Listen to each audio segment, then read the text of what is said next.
boost it out, and we should be good to go. All right. Oops. Go. Okay, all live on Facebook. No questions on TikTok? Where are you guys joining in from? Grady, where are you located? I know you're US, but I can't remember where in the US.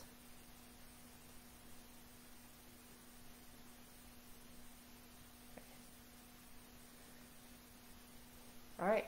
So for those of you that are just joining in, my name is Tina. I am a happiness coach, and I am sharing my experience, strength, and hope in order to be able to help people move from being in a place of depression, anxiety, dark suicidal type thoughts, and being able to move to a happier place. So what I am doing is sharing my story, what I've been through. If you guys are familiar with the ACEs test, the ACEs test is adverse childhood adverse childhood experiences. Sorry. This is my second live for today, so I'm a little derpy.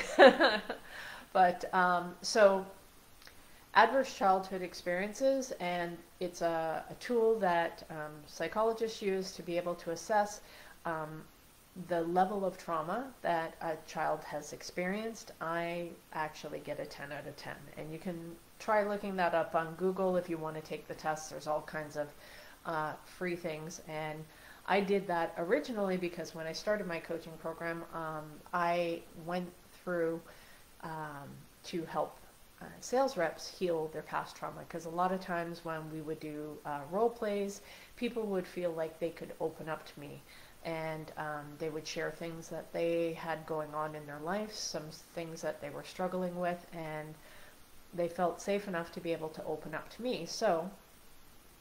And I've had that happen throughout my life. I don't know if it's just a calming energy or just I know what it feels like to have a safe place, so I am able to extend that and share that with others. And I've had that throughout my career that, you know, people will talk to me, even really high-level CEOs and VPs and stuff like that have shared things with me that they've been going through at the time, and you know, just because they needed someone to talk to about it and someone that they felt safe with. So so I am doing this. I am sharing my story, my experience, strength, and hope, in order to be able to help that one person out there that might need to hear that they're not alone in this, and that there is a way to get help. And so if you can help me reach more people, you can do that by tapping the screen as we're going through the live. You can share it. You can invite people to join in if you feel like you got a lot of value out of it. I come on live every night, 9 p.m. Eastern Standard Time here.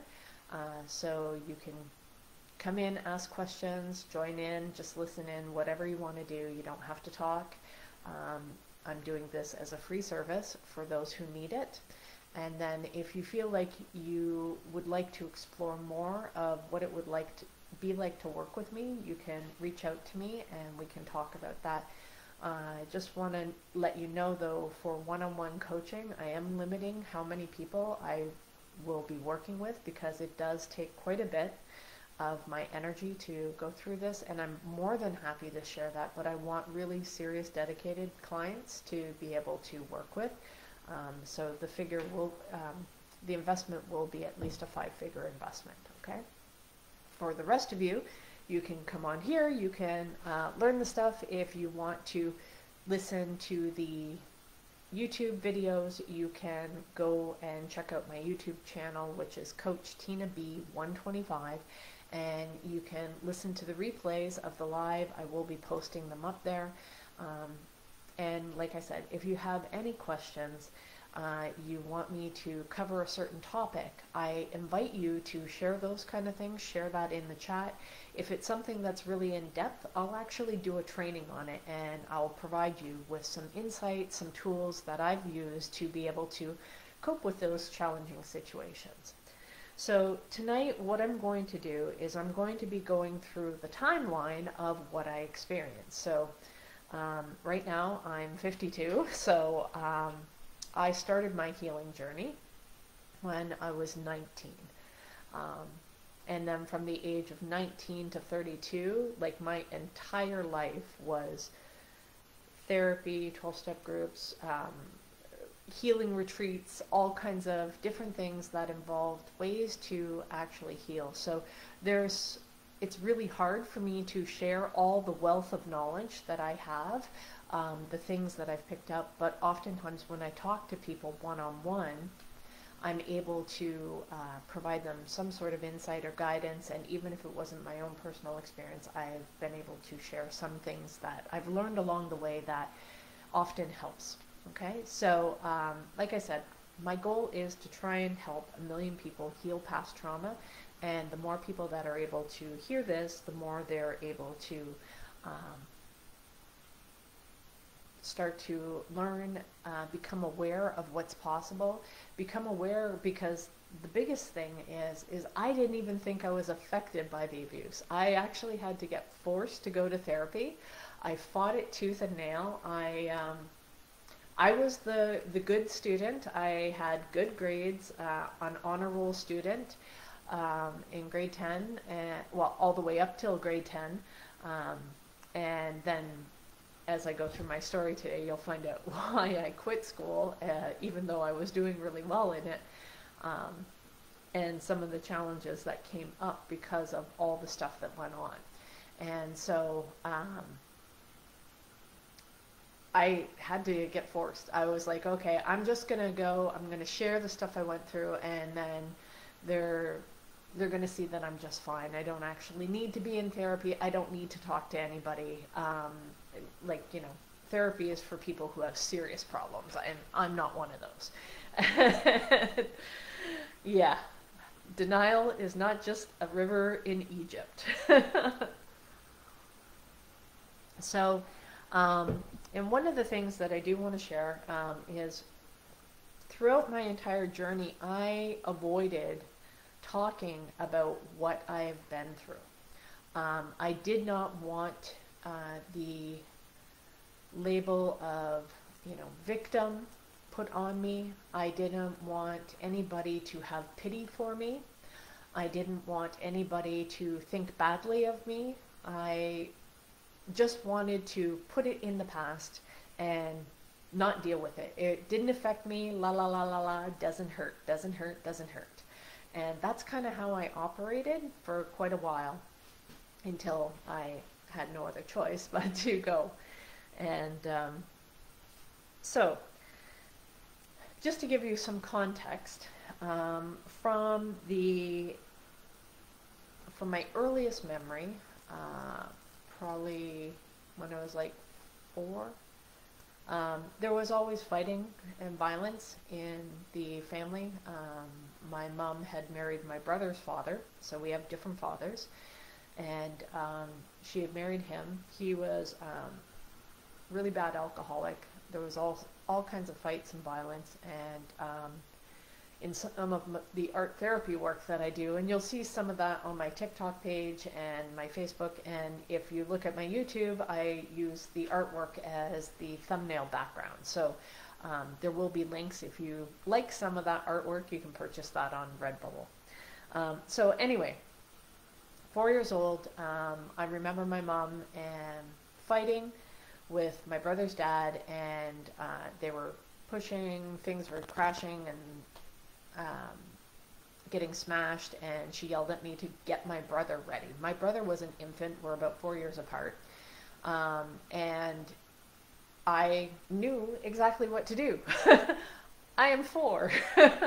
I knew exactly how to go get my brother ready. I put him in his coat and got all his stuff together, and I knew what I needed to do, and I stood out in the hallway in the apartment while the fighting and screaming continued inside. And then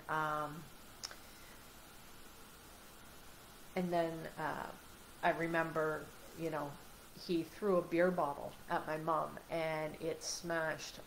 like caught the edge of the door, it smashed and shattered, and I remember it cutting her arm and blood running down her arm while I'm holding my baby brother. And at that time, I was thinking, it's my responsibility to take care of him. And that was like one of my earliest memories. And as I go through some of the stuff that I've been through, from the age of 1 to 6 years old, I had experienced sexual abuse by multiple people. And I actually took the time to kind of write out, I'm like, oh, okay, there was that one and that one and that one. And it was like, oh, okay. So by the age of 6, I had had 6 different abusers. One was a babysitter. He was looked at as a very well-to-do man, drove a Cadillac, had a good job. He was always helping out the single moms that needed someone to babysit. And he not only abused me, he abused the other little girl that was with me from another family. And who knows what else. So I remember that. Multiple boyfriends. My mom went through lots of different men, not necessarily the greatest picker because of the stuff she had experienced. Not that that's making excuses, but it's understanding that if you don't actually do the healing work in trauma, you will repeat those patterns, even if you try logically to choose a different path. If you haven't done the inner healing and emotional work, that pattern is going to repeat itself in the relationships, and that happens as a way to help us, to serve us, so that, because we can't actually solve a problem if we don't see the pattern to actually start to change. So like I said, there were 6 different abusers by the time I was 6 years old. And then in grade 2, the main abuser, the one that was really violent and would probably be categorized as a malignant narcissist. He did a lot of mental, emotional manipulation, division within the family, all of the character traits that narcissists have, and having to deal with that. And because I was not the quiet one, and because I was the smart one, being an honor roll student kid, I picked things up pretty quickly. And so having a mouth and speaking up about what he was doing and calling him out on that did not exactly gain me much favor. In fact, it got me abused even more. Emotionally, mentally, physically, sexually. And he used tactics to also turn my family against me, my mom, my brother, because of what he would do and the emotional manipulation that would happen if I didn't comply to his wishes, or if I pushed him away, or I got angry with him. Then he would punish me by whispering things to my mom and brother, and then they would be like, oh, you're such a moody bitch, and all this kind of stuff. And sometimes it's when you grow up in that environment where there is constant abuse, where every day is just a war zone and you don't know what else is going to happen, you start to learn to just, well, that's just how things are. You don't know anything different. And it wasn't until my later years that I started to realize that, oh, other people haven't gone through this, because all you have to do is tell somebody who had a healthier childhood, and it didn't take much to have a slightly healthier childhood than mine. And that being said, I know people that had way worse. So I'm not looking for pity or sympathy or anything else like that. Some of the amount of healing work that I have done, I've been able to actually gain insights and appreciation for the coping skills that I developed in order to survive. And some of those skills I don't want to let go of, because they're actually quite useful. and make me extremely resilient, extremely patient, very observant of other people's emotions, energies, all that kind of stuff. If I hadn't gone through what I went through, I wouldn't be able to help the people that I'm able to help. So the main abuser, he came by when I was around 7, in grade like 2.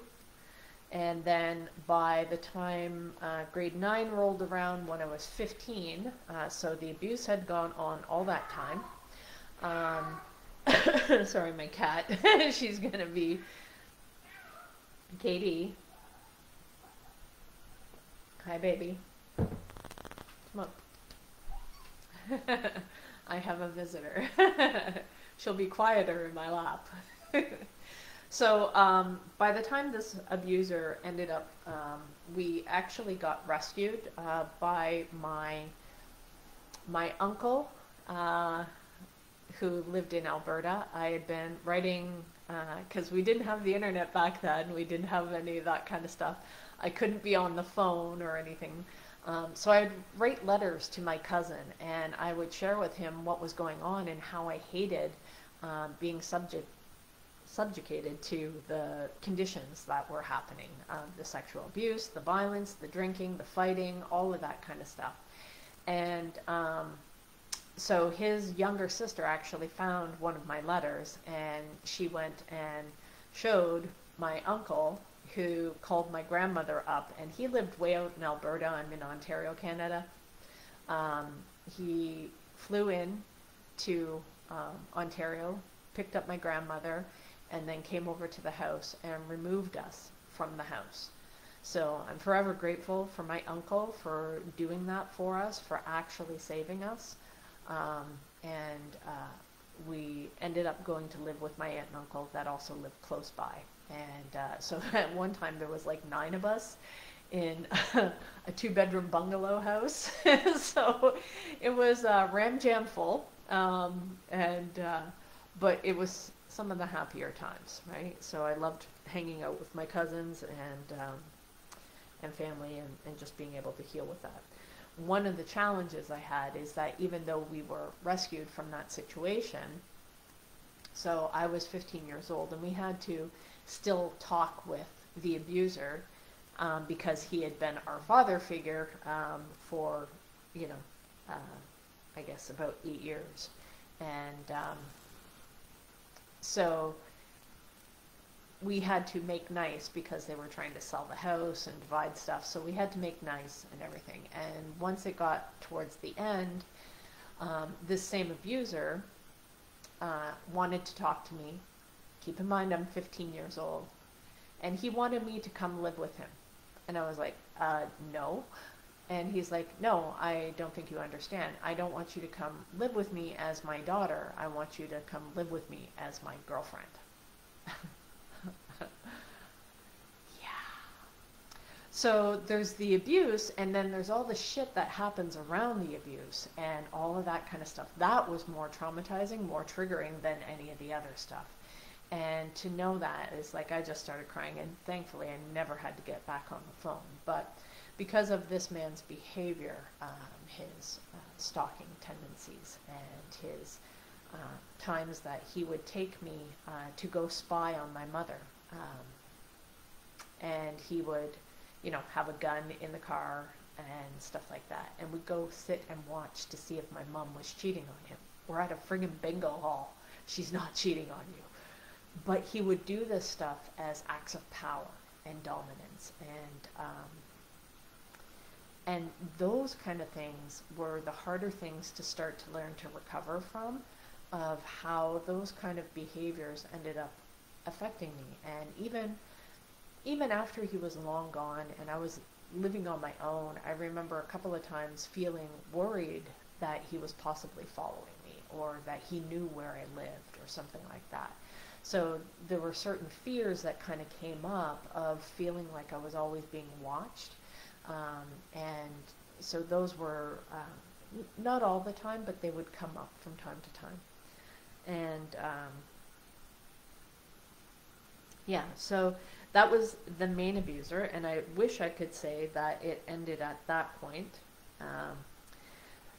So when I was 16, I was actually living with a boyfriend that I had, and he had moved into our house, and we were living like a married couple. Okay, I'm 16 years old, and still going to school. He grew marijuana plants in the basement and drank and did drugs and all kinds of stuff. And yeah, and I was going to school and a good student too. But then fights started happening, and he cheated on me with some bisexual women at the bar, and I found out about those kind of things. We broke up. When I was 17, I attempted suicide because of the breakup and ended up in the psych ward. I had quit school too, and because my grades started going down, because things would happen. It's like I'd come home from school and there was like my mom, her friend, and my boyfriend all sitting there smoking pot, because they were all working full time and I was in school, and they're all smoking pot, drunk and high at the kitchen table. And I was just like disgusted with them. I'm like, I'm friggin' 16 years old and I have more maturity than you guys. And so then I'd call them out on it, and then of course they'd get ganged up on because I'm the odd man out. So, but I also grew up in the era where, drugs are bad. Now marijuana is legal and everybody does it, but I still don't partake. It's just not a thing for me. I never really got any benefit of it, and I didn't need any help with the munchies, that's for damn sure. So yeah, there was those kind of things that had happened, and then when I had attempted suicide and ended up in the psych ward, I had taken a bunch of pills. And I remember that the reason that I ended up getting help is I was starting to feel like really weird, and I guess I got scared, and I called my cousin who lived like a 20-minute drive away, and he got concerned. This kind of gives you a bit of context of the family that I grew up in. He got concerned because I called him up to tell him how much I loved him. And he was like, what? What's going on? And that was cause for alarm. To say I love you was cause for alarm. And so he actually ran nonstop, cut through the gravel yard and ended up getting to the place. And he called where my mom and my boyfriend were at the hotel, like the bar in the area that they hung out in. And everybody met up at the hospital. Well, I got to drink some very nasty licorice stuff that felt like it had sand mixed into it, and it caused projectile vomiting in not a very good way. But I survived and immediately regretted my potentially permanent decision. Thankfully, I failed at that.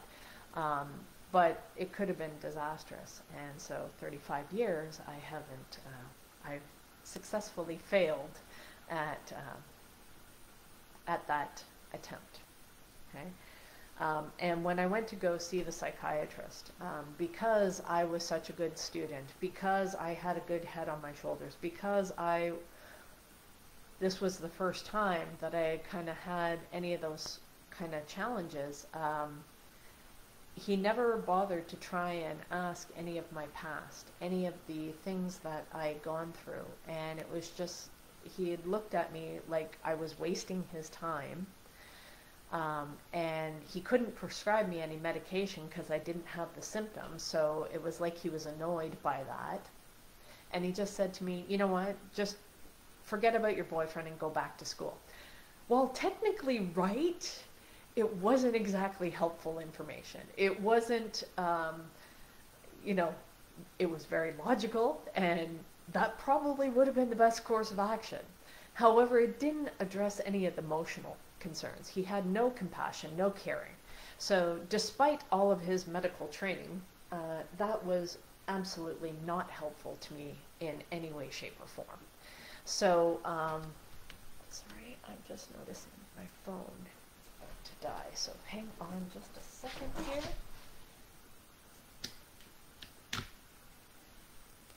There we go. I plugged into the wrong one. So, that takes me to 17. I was fortunately able to, after that happened, I went and hung out at my grandmother's place, and that was a very healing time. I was allowed to just exist, and they brought my cousins over. The cousins that lived in Alberta, they had come to visit, and they would tell me like ghost stories. They told the best campfire ghost stories. Used to freak me out though. I could have friggin' nightmares, but you know, they just allowed me to exist. So if you do have somebody that's going through some trauma, and they're needing support, sometimes it's not so much directly talking about it, but just allowing them to be present, allowing them to feel what it is that they're feeling, and just give them space to be for whatever that is. And they wouldn't try to ask me questions about what happened or whatever. I was just allowed to exist. And that's how I actually got through that hard time then. And so that takes me to about 17. And so obviously my boyfriend and I did break up. And I had gone back to the house, and my mom and I had started fighting a lot, and there were arguments that happened there. It got physical. At one point she had me up against the wall by the throat, wanting to hit me, and I have this strange reaction to being very, very calm in those kind of crisis kind of situations. And so I turn off emotionally. I don't feel anything. And, you know, she had said some things at the time that really, really hurt. And I think she had always blamed me because when I was born from the father that I had, when I was 6 months old, he had taken her to a park, and he was holding me, and he pushed me back into her arms and said, she's too much, you take care of her. And so she lost the love of her life because of me.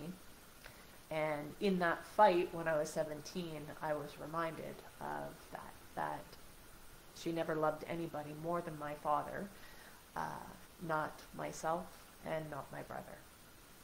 And I remember as after we got fighting there, and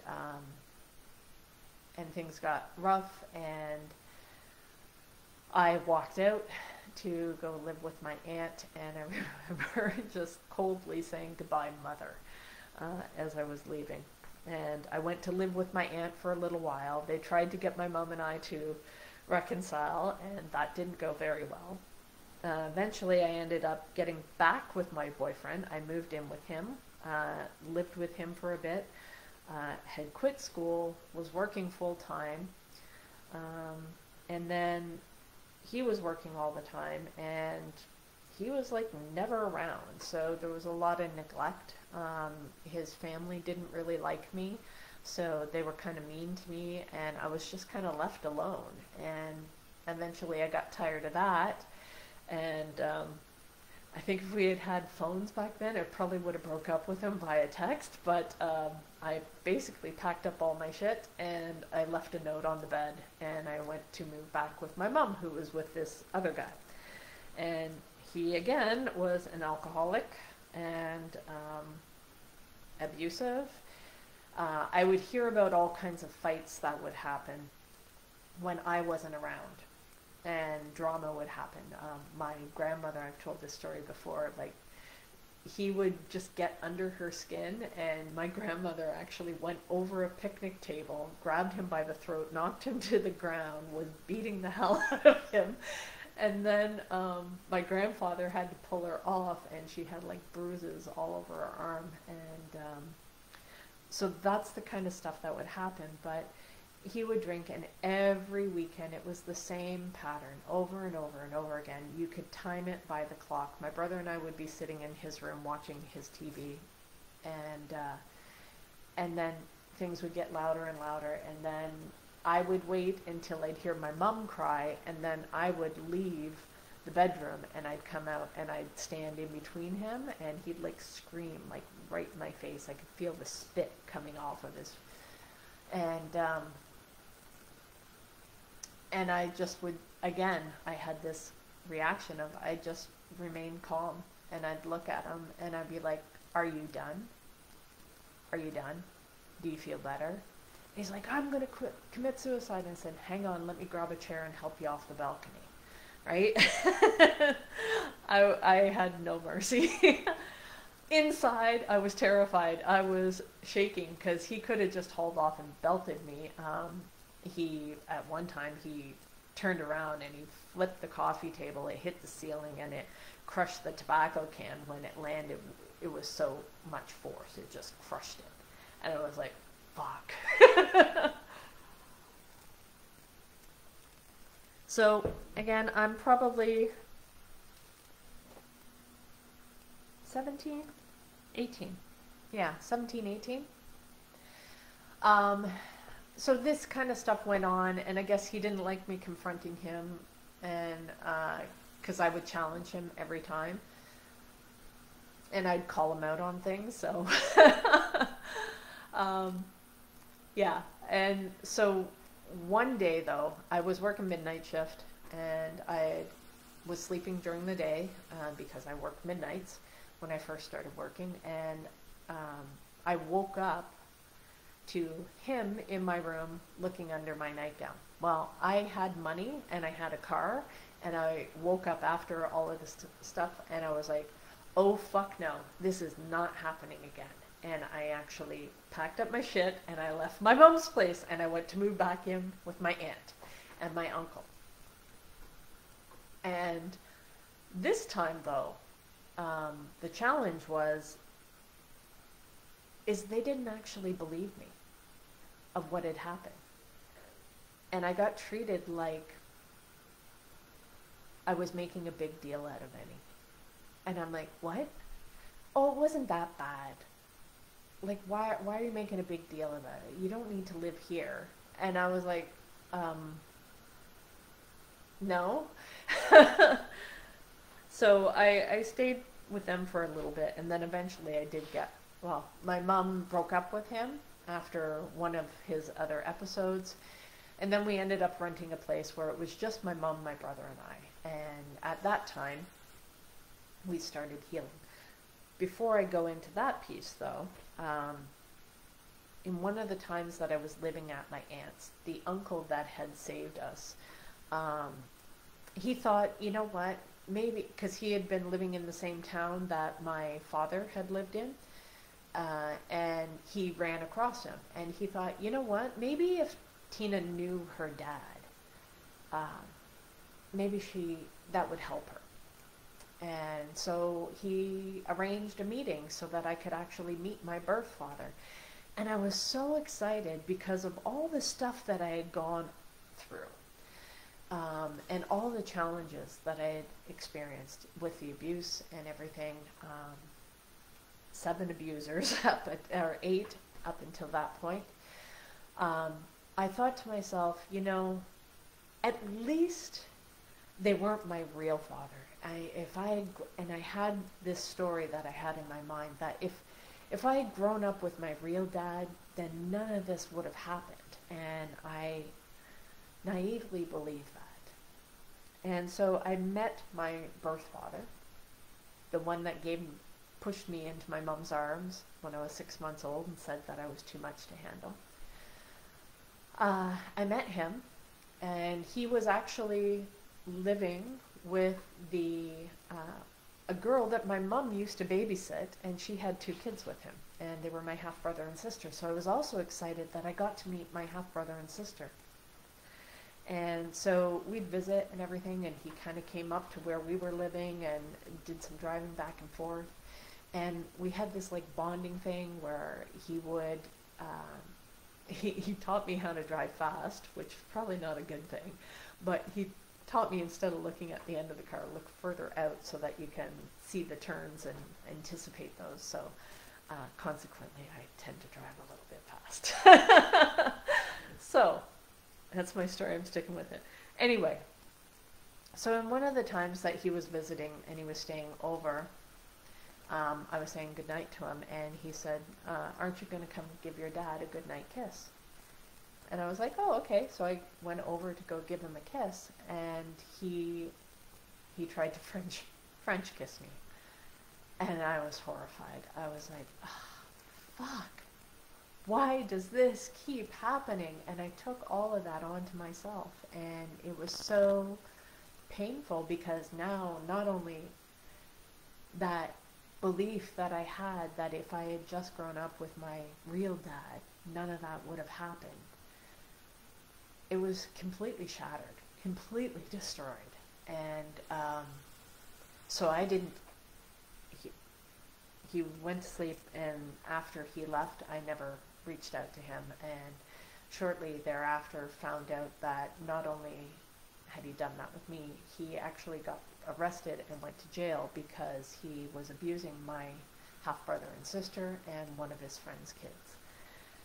And I was like, oh, no matter what, I was doomed to go through this. And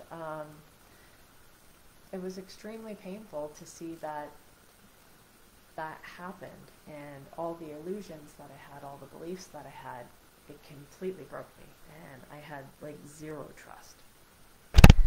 And so with all of this stuff back and forth with my boyfriend, my mom, and everything, and then by the time she finally broke up with that last alcoholic abuser, we ended up moving into a place, and it finally, it was just my mom, my brother, and I. And this whole time, my mom always had the belief, oh, you have to have the mom, the dad, and the kids, right? You know, that's what a proper family is. And she was always trying to keep up the appearance of a happy family, when in reality, the happiest we were was when it was just the three of us. So there's all kinds of definitions of what a happy family can be, and it can change. Because I can tell you, living in what looked like a happy family was sheer fucking hell for me. And I haven't even gone into all of the details of what had gone on in those 8 years with that abuser. None of these abusers, all 9 of them, none of them, except with the exception of my birth father, ended up going to jail, having to pay the price or get held accountable. Because I knew there was actually more abuse by speaking up about what happened than the actual abuse. The pain of not being believed of what happened to you, the pain of having it turned around that you somehow caused this to happen, that was more devastating. And I can remember when I started healing and I was in recovery, and some of the things that we would do is we would meet with other people. You'd go out for coffee or restaurant or something like that, or sometimes you'd just sit in a parked car and just natter away and talk about things. And we had a good program, a good structure that we shared, so we had that common bond of what to heal, and we were all on this healing journey. And I had a friend of mine that had opened up to me about a sexual assault that she experienced at work, and she was so terrified of what she had been through. And I remember just the first thing that I said to her is, I believe you, because she didn't feel like anybody would believe her, and she was going through legal stuff at work because of this, and she just broke down crying, and I just gave her that safe place to be able to talk that out. And she was much older than me, and it was And I was in my early 20s, and to be able to provide that safe place is something that I knew, and just to help her heal through some of the stuff I had been through and sharing that kind of stuff, we became really, really good friends, and the importance of being able to speak up in a safe place about what you've been through, what you've experienced, without having that turned around on you, without having somebody doubt that it actually happened to you, or it wasn't that bad, or it's minimized in some sort of way, is extremely valuable in part of the healing process. And if it's not done correctly, it can cause a whole lot more damage. That if somebody finally works up the courage to share what they've been through, and then it's not met with a safe place, and then that damage is doubled and quadrupled, because I didn't shut up, so mine just kept compounding because people didn't believe me or tried to minimize it and stuff, or didn't feel I was valuable. All of that time that I was going through the abuse, I told teachers, I told friends, I got bullied at school by a group of kids that were chanting when they found out that I had been abused, and they had all been chanting, "Tina got fucked by her father." And I was like, the only thing I could say at the time was, "That's not my real dad." Like that made some sort of justification, and I was like, the shame that I felt was crippling at the time. Now, I've done a lot of work, and I've done a lot of healing. And trust me, even when I went to therapy, I still, despite all that I went through, I still had to be forced to go to therapy, and I had to prove that it's like, no, I wasn't affected. But it wasn't until I was at a company Christmas party, and I had been drinking, and I drank too much, and I was following a guy around that I liked, and I was hoping to hang out with him. He passed out drunk in the hotel room bed, and the two other skeevy guys were trying to convince me to get in bed with them, and I found myself in between two guys I couldn't fucking stand, and nothing happened, but that was the breaking point for me, that I'm like, this is not who I am. What the hell? Maybe I do actually need therapy. And I started taking therapy serious, very serious, after that incident. And because I was like, this is not how I want to live. This is not who I am. And there's no greater pain than living a life that is not in congruence with your values. When you're living out of alignment, it tears apart your soul. And it's supposed to, because that is what it takes in order for you to kind of finally get to the point where you're like, I can't do this anymore. I can't live this way. I can't continue to behave in a way that I know is not me. Nobody else would think that this was me. Nobody else would know this stuff. And I know as I share this stuff, some people are going, holy fuck, Tina, what the hell? And I'm like, no, somebody needs to hear this. Somebody out there needs to know that they're not alone, and that they can share their story, because you can't heal something that you're denying. You can't heal something that you don't think that you were affected by. And until you actually break that silence and start talking about it, that secret that's in you, it's toxic, it's poisoning you, and it's corroding your soul. And until you break that silence, you will hold that sickness within you. And you carry the weight of what those people did to you. And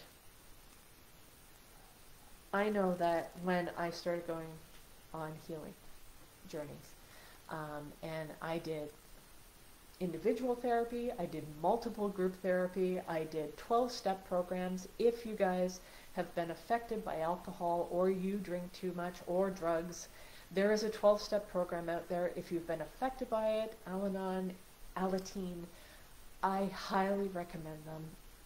It's donation-based. If you don't have any money, just show up. Okay? That 12-step program saved my family's life. We wouldn't, And I'm not saying we have a perfect family life, but we wouldn't have survived as long. We wouldn't have been able to do the healing work that we did. Because one of the things that I found out afterwards, at one of the times that I spoke out about what that main abuser was doing to me, and I remember getting sat in his lap, again being told that I was making a big deal out of nothing. He promises he's not going to do it again. It wasn't that bad. Kiss and make up. And I got sat in my abuser's lap. And my mom got up to go to the bathroom. And while she was in the bathroom, he leaned over and he whispered and he grabbed me really, really tight. And he said to me, "If you ever fucking tell again, I will send you to meet your maker." And of course, I started wailing and crying and bawling. And my mom came out and she's like, "Oh, like what's happening?" Again, it was me overreacting. And of course, what I didn't know at the time, because I had told, he had stopped touching me, but he ended up starting to touch my brother. Thank you so much for the gift. Thank you so much. I appreciate that. So the abuse got transferred to my younger brother, and I didn't know. And when I found that out, because he didn't share, because he saw me sharing, me telling everybody, and nobody fucking did anything. So he coped by not telling anybody anything. And I felt horrible when he actually broke the silence. And I felt like I caused that to happen to him. So this is how dysfunctional this kind of trauma lives in families. And we didn't look like a bad family. We looked like a good family. Both parents worked, both kids were good in school, didn't get into trouble. We were good kids. And this is what was going on behind closed doors. And nobody helped us until I finally kept talking, kept saying things. And I kept breaking the silence. So when it happened again, and I told, and this time he went and got the rifle, and him and my mom were fighting in the bedroom while I hid in the closet, as he was going to kill me for telling again. And the rifle actually went off, and the bullet lodged in the ceiling of the apartment. And I didn't know what I was going to find when I opened that closet door. Fortunately, nobody got hurt, but I was terrified by that.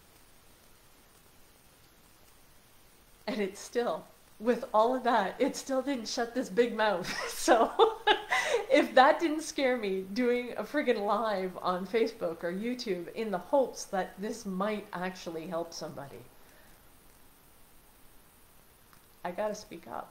And for the longest time I didn't want to, because I didn't want somebody to see me in that light. I didn't want somebody to see me and pity me and feel sorry for me. And I was always spending my entire life to prove that I wasn't affected by this. I mean, not a bad coping strategy. There's way worse, right? So I would work hard. That's how I coped. I would work so hard that nobody would ever believe that I had been through what I had been through. Again, not a bad coping strategy. That being said, you're going to get to a point where you're going to have to pay that emotional credit card. When you don't feel those feelings, it has effects on you. It prevents you from growing and living the fullest, most abundant life that you can. And although you may have all of the external successes, because I grew up, I worked in a corporate office, I did really well, I got exceptional on my performance reviews on a regular basis, I was well respected, I volunteered for a cat rescue, I did all kinds of things. I was married, and you know, everything looked good on the outside. Inside I was slowly dying. And these past couple of years, I've had to do additional work, even though I did a lot of work from the time I was 19 till I was 32 when I got married, and I thought everything was going to be perfect and it was going to be fine. No, I should have kept on with therapy, but I didn't. I didn't stay with my support groups. and I avoided them. And there's reasons for that, because I would have had to face some truths. Probably would have saved a whole lot of time, but you know, hey, it is what it is. So with that, recovery, healing, there is possibilities. I will come on every day, 9 p.m. Eastern time, because even though I had dealt with the suicide attempt at 17, every once in a while, sometimes when life gets hard, or sometimes even when it's not so hard, but this darkness kind of creeps back in, it never really fully goes away. And there's times where I feel that loss of control, where it feels like that is the only option. And the reason why I'm coming on every day at 9 p.m. is that in hopes that if somebody's having a rough time, that they know that I'll be here, right? And if for whatever reason, I don't know how long I'll be able to do this, I will post to let people know if I can't make the live at 9 p.m. Eastern, okay? But I want to be able to share this with people. And part of the reason why I'm doing this for free is because I was blessed that I was able to have those group therapies. I was able to have years of one-on-one counseling with an amazing therapist, absolutely free.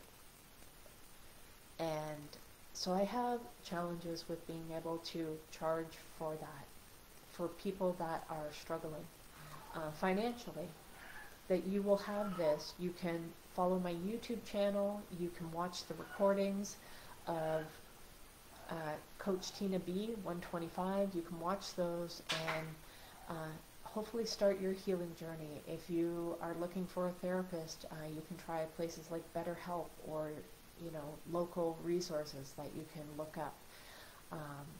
But definitely get that therapy work. You are worth it, because that time where I had that 1 hour that was dedicated to me, it was the world according to me, was priceless. Absolutely priceless. And the ability to process what I went through was so powerful. And I want to share that with the world, because if we can help 1 million people gain this awareness to start their healing journeys, then we can essentially eliminate this kind of abuse from happening ever. Because this stuff continues generation after generation in families if you don't address the issues. So I want to break this generational curse, not only in my family, but in the families that of people that are on the healing journey with us. So if you want to share, like, subscribe, tap the screen, whatever, to help boost the algorithms, go check out my YouTube channel, subscribe on that, help boost there, to get the word out for somebody who might be struggling, might need it, that maybe doesn't have a cousin that they can write a letter to, and an uncle that can come pull them out of that situation. I was very blessed to be able to have that. That being said, with all of my success, over 30 years of logistics transport company experience, I have a lot of wealth of knowledge that I use in the business sense. Every company that I have worked for, the smallest company that I had worked for, generated 56 million in a year. So I'm used to working for fairly big companies. The majority of the time I spent working at a company that made over 56 billion. And most of the companies were anywhere from 5 to 43 billion that I had worked in.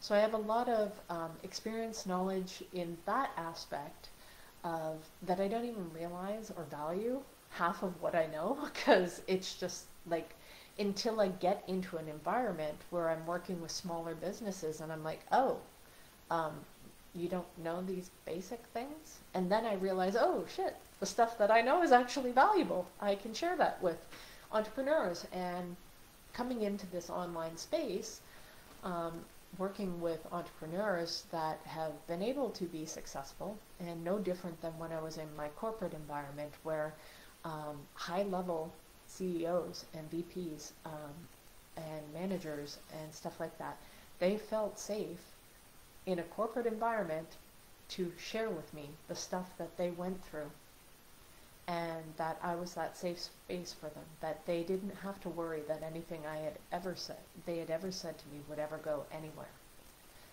And I share that because I do have one-on-one coaching, but I'm reserving that for business owners, because one of the challenges that some business owners have is if they try to go to something like a 12-step group, or they try to go to therapy, just the sheer act of being in entrepreneurship a lot of times elevates them above a level where they don't actually feel supported, and they end up supporting the therapist or the the people that are around them, and they're like, I'm not actually getting anything from this.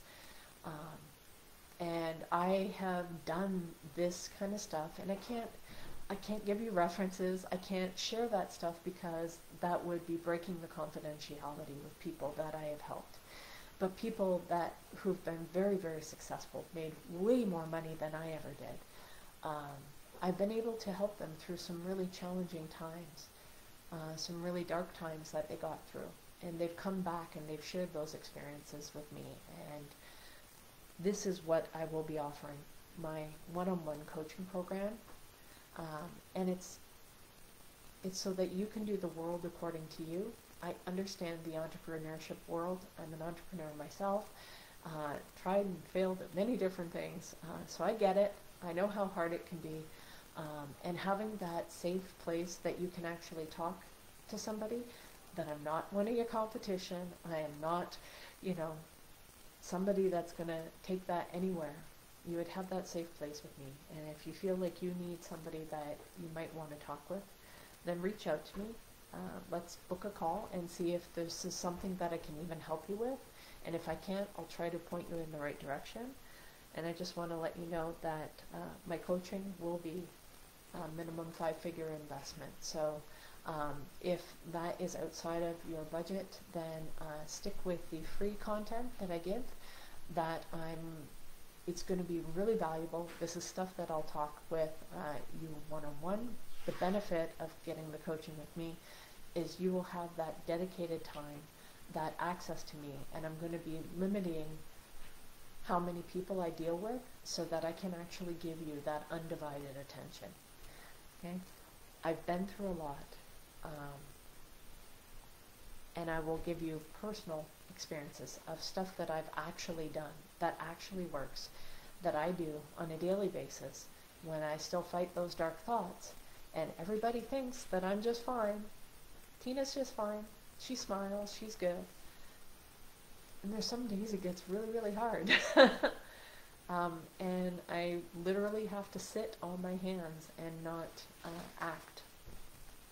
And the problem with being a high performer, high achiever, is that you're prone to take action. So this is not the thing that you want to be able to follow through on in taking one of those drastic actions. All I'm doing is putting this out there. You want to watch my journey, go ahead, watch it. If I resonate with you, if you feel called to, reach out to me and let's chat and see if I can possibly help. If not, come back again tomorrow, check me out, watch the YouTube videos, and I'll continue to share more of my story. And as you ask more questions, I might do additional trainings and provide that kind of stuff for people so that they can hopefully take something from it that they can start to implement and start to heal your life today, because it is possible to deal with this, and if you don't deal with this, it'll come out at the worst possible time. And you not healing it, not being aware of how what you went through actually affected you, can actually end up causing you to hurt other people unintentionally, just because of the way that you learn to cope with things. I know I've been guilty of that. And as a leader, as a manager, as a supervisor, as somebody that's helped people, I've hurt people unintentionally, and just because of the way that I coped, and because what I had been through, I was also drawn to other toxic work environments, so I continued those toxic patterns. And today's people, as they get more self-esteem, more self-awareness, they have more access to tools. They do not want to put up with that shit. So if you don't start to heal the trauma that you have been through, and you start developing that emotional intelligence to be the leader that you want to be for your business, to help it grow and scale, I have two options for you. You can come and work with me to deal with the one-on-one, more personal level stuff, or we can also expand that into helping you grow and scale your business with the wealth of experience that I have from change management, transportation, logistics, systems, sales, marketing, all that kind of stuff that I've been able to do. Like I said, there's so much that I've learned over the years, I don't even really realize it's valuable until I see somebody else struggling with it, and then it's just my natural inclination to try and help, and I tend to forget that that is valuable. So, guys, with that, I hope you found this valuable. Peter, thank you so much. Your positive feedback, your gifts that you send on TikTok, they really warm my heart and help me know that this is valuable to somebody. So thank you so much for joining in, coming back as a regular. It makes me know that this isn't just going out to the ethers and nobody's paying attention. So I hope this helps somebody today. So, guys, with that, I'm going to wrap this up. I'm going to post this one and the earlier video. So if I was on live twice today, so if you want to go and watch that replay, give me a couple hours and I'll have that posted up on my YouTube channel, which is Coach Tina B 125. Check that out, and yeah, guys, have a great night, and come back again tomorrow, okay? Take care. Have a great night. Bye.